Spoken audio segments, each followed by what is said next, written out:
Alors, une bêta du logiciel de conduite FSD de Tesla fuite sur le web. Le système de conduite entièrement autonome de Tesla, le Full Self-Driving, est officiellement en phase de bêta fermée aux États-Unis. Seulement, et comme le rapportent nos confrères d'Electrek, des versions du FSD circulent actuellement dans d'autres pays, notamment en Ukraine. Bon, je vous passe l'intro. Si on s'en tient au discours officiel de Tesla, cette bêta est testée uniquement en interne et auprès de quelques utilisateurs américains membres du programme d'accès anticipé. Pour l'instant, et selon la récente déclaration d'Elon Musk, le FSD pourrait être proposé à un plus grand nombre d'utilisateurs d'ici fin 2021.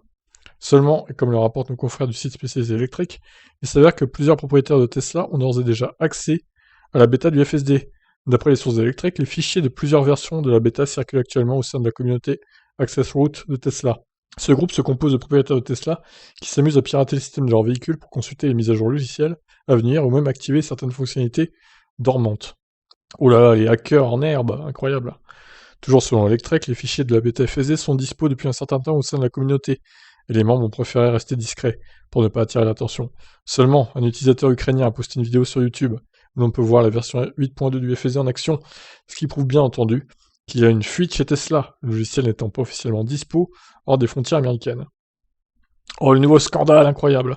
Electrek précise par ailleurs que les fichiers de la version 9.0 de la bêta FSD sont également en circulation. Le problème qui se pose ici est que le FSD est pour l'instant adapté au code de la route américain. De fait, il est loin d'être optimisé pour d'autres territoires, où le marquage au sol et la signalisation sont différents.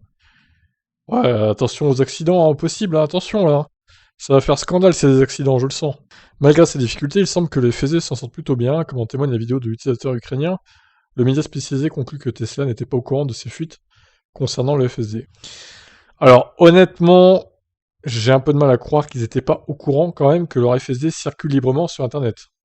Au bout d'un moment, bon, faut pas nous prendre pour des jambons non plus. Donc je pense qu'ils s'en servent de ces gens qui hackent le système hors des États-Unis pour tester un peu aussi comment ça marche en Europe, etc., de façon non officielle, si on peut dire.